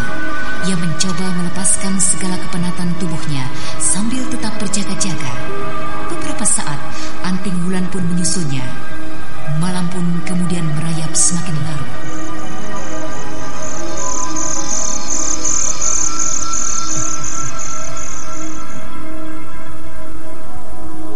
Keesokan harinya,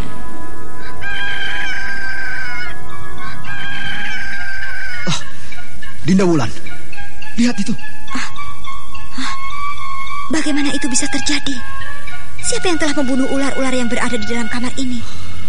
Lihat Dinda, semua ular-ular itu tewas dalam keadaan tubuh hangus menghitam. Lihat itu Dinda, tidak terkecuali yang di kolong balai-balai kita. Aneh sekali. Apakah nenek tua itu sudah mengetahui kejadian ini? Kukira belum Dinda. Dia sangat menyayangi ular-ular ini. Kita tunggu saja. Tentu. Nah, itu dia datang kemari.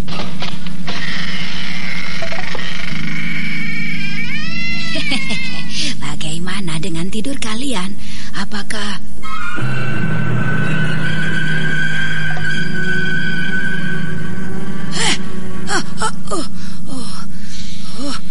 Apa yang terjadi dengan ular-ularku ini? Siapa yang telah membunuhnya? Kaukah? Kaliankah yang membunuhnya? Ayo katakan siapa yang membunuhnya. Maafkan kami, Nek. Kami juga tidak tahu. Ketika kami bangun, ular-ular itu telah tergeletak mati seperti itu. Tidak mungkin. Tidak mungkin. Racun ganas. Racun ganas. Ular ini terbunuh oleh racun yang sejenis. Racun ular juga. Aneh. Mana bisa terjadi seperti ini? Ayo, katakanlah apa yang telah terjadi. Aku harus laporkan hal ini pada Ki Buyut. Aku akan laporkan pada Ki Buyut.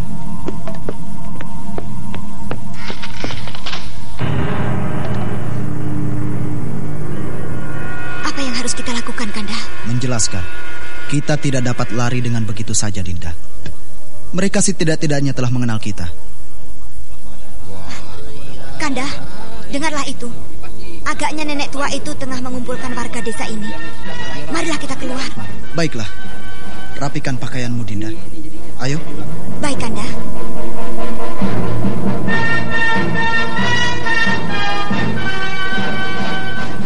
Setelah merapikan pakaiannya, Anting Wulan bersama dengan suaminya keluar dari pondok tempatnya bermalam. Akan tetapi baru saja ia tiba di luar pondok, belasan laki-laki dan wanita datang merubung dengan wajah yang beringas.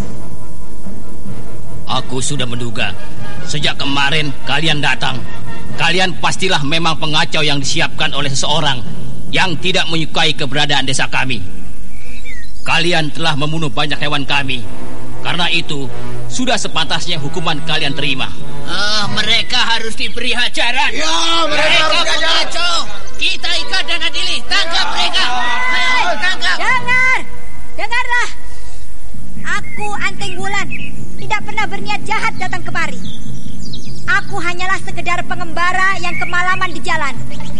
Karena itu, aku berterima kasih atas pertolongan kalian. Dan mengenai peristiwa kemarin sore, bukankah suamiku telah menyampaikan maafnya? Bohong, dusta. Itu dusta. Dia pasti pengacau. Dia telah membunuh ular-ular kita. Akui saja anak-anak muda. Menyerahlah untuk kami tangkap dan kami adili di hadapan tetua desa kami ini, Ki Buyut Nogo Limbangan. Kurang ajar. Kalian terlalu mendesak kami. Sabar. Sabarlah, Dinda Wulan. Sabar. Kuasai dirimu. Sobat-sobat sekalian, dengarlah. Kematian ular di dalam kamar nenek tua yang baik hati, yang telah memberikan tempat padaku untuk menginap, sama sekali tidak ada hubungannya dengan kami. Bohong itu tidak mungkin. Tidak mungkin itu terjadi. Tidak mungkin. Mana bisa terjadi peristiwa yang begitu? Tidak bisa. Dinda, kukira kematian ular-ular itu ada hubungannya dengan peristiwa kematian saudagar yang mengganggu kita di penginapan kecil itu. Maksudku, pembunuhnya mungkin ular mas itu. Iya, Kanda. Mungkin saja. Tanda-tanda kematiannya hampir tidak berbeda. Biarlah kita coba kemukakan kemungkinan ini pada mereka. Bukankah mereka mengerti tentang masalah hewan sejenis itu? Biar aku yang bicara, Dinda. Oi, dengarlah. Dengarlah. Mungkin aku dapat memberikan kemungkinan.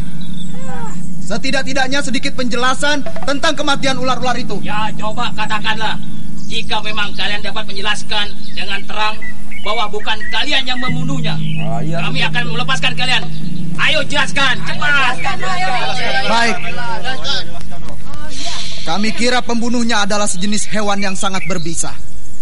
Memang pembunuhnya adalah bisa yang sangat ganas. Ayo katakan, apakah itu salah satu senjata rahasia yang halus ataukah sejenis hewan berbisa? Pembunuh ular-ular milik engkau kemungkinan besar adalah seekor ular. Ular mas. Hah? Ular mas? Ular mas? Mana ular mas? Dia ngawur. Ngawur saja dia itu. Hei anak muda, apakah kalian hendak mempermainkan kami? Engkau kira kami adalah orang-orang yang bodoh? Iya. Kami ini pawang-pawang pintar. Dengarlah, kami di desa ini adalah ahli-ahli ular yang turun-temurun terkenal di tanah Jawa ini. Jangan coba-coba memperdaya kami dengan cerita palsumu itu. Dengarlah, dengar. Kami hanya mengatakan kemungkinan. Karena kami telah melihat korban dari ular mas itu di kota kecil yang baru saja kami lalui kemarin. Korban dengan tanda-tanda yang sama, hangus, menghitam seluruh tubuhnya. Gila. Ini lebih gila lagi. Dusta, bohong kalian. Dengarlah anak muda. Apakah kalian hendak memperdayakan kami semua yang telah hidup sepanjang usia kami sejak kami bayi dengan ular-ular? Ular mas itu hanyalah sebuah dongeng yang kosong. Dongeng tentang jenis ular yang dianggap raja oleh ular-ular lainnya. Ular siluman yang mampu merubah diri menjadi ribuan ular-ular mas. Anak muda, hentikan saja omong kosongmu itu. Nini Angger, apalagi yang kau harapkan dari para pengacau-pengacau ini? Mereka harus segera kita tangkap dan kita hukum. Ayo, teman-teman. Kita tangkap pengacau-pengacau itu. Ayo, pukul kepalanya dengan kayu-kayu itu. Kanda, apakah yang sebaiknya kita lakukan dengan mereka? Jangan lukai mereka. Kesalahpahaman ini akan semakin berkembang. Kita tinggalkan saja tempat ini, Kanda. Jika tidak, aku semakin tidak dapat menahan diri. Ya, kukira juga demikian, Dinda. Belum lagi kedua pengantin baru itu meninggalkan arena. Dari pinggir arena terdengar bentakan yang keras menggelegar. Berhenti!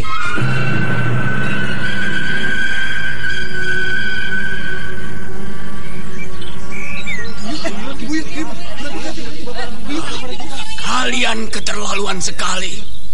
Ular ini mati karena bisa dari hewan yang sangat berbahaya, bukan karena serangan senjata rahasia. Tinggalkan tempat ini dan kembali. Ayo, kembali bekerja. Marilah anak muda, mari ikut denganku. Ada sedikit yang ingin aku bicarakan dengan kalian. Maaf, Kek. Kami mempunyai banyak urusan yang harus kami selesaikan segera. Masakan untuk sedikit bicara-bicara saja kalian tidak dapat meluangkan waktu kalian. Kakek ini agaknya mempunyai kepandaian yang cukup hebat, Dinda Wulan. Sebaiknya kita lihat apa maunya. Baiklah. Aku akan memenuhi undanganmu, kakek tua. Bagus. Mari ikut ke pondokku. Marilah masuk. Ayo masuk. Anak-anakku itu tidak akan bergerak mengganggumu. Biarlah aku perkenalkan dahulu mereka kepadamu. Itu adalah si Gudik. Saat ini agaknya tengah berganti kulit. Dia aku dapatkan dari pulau seberang. Itu si Hitam. Si Hitam adalah pemberian kawanku, seorang ahli ular dari tanah India. Dia berasal dari sana. Dan itu juga pemberiannya, si Jambul Perak dari tanah seberang. Itu yang di sudut sana adalah Watu Agni. Ia berasal dari gurun. Semua itu adalah ular kesayanganku. Duduklah di situ. Jambul perak tidak akan mengganggumu jika tidak ada perintah dariku. Duduklah. Biarkan dia tetap di kursi itu. Aku juga tidak takut dengan ular-ular kecil seperti itu, Kek. Wulan, jangan. Tenanglah, Kanda Saka.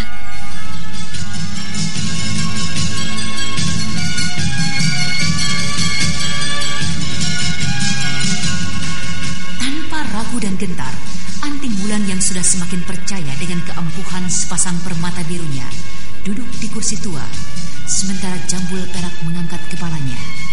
Raden Sakapalwaguna menjadi sangat cemas. Ia sangat khawatir dengan ular-ular yang nampak ganas dan sangat beracun. Nah, para pendengar sekalian, apakah yang akan terjadi di dalam Pondok Kibuyut Nogolimbangan? Siapakah sesungguhnya dia? Untuk mengetahui jawabannya, ikutilah kisah Babat Tanah Leluhur ini dalam episode ke-18 dengan judul Pedang Ular Mas. Sampai jumpa.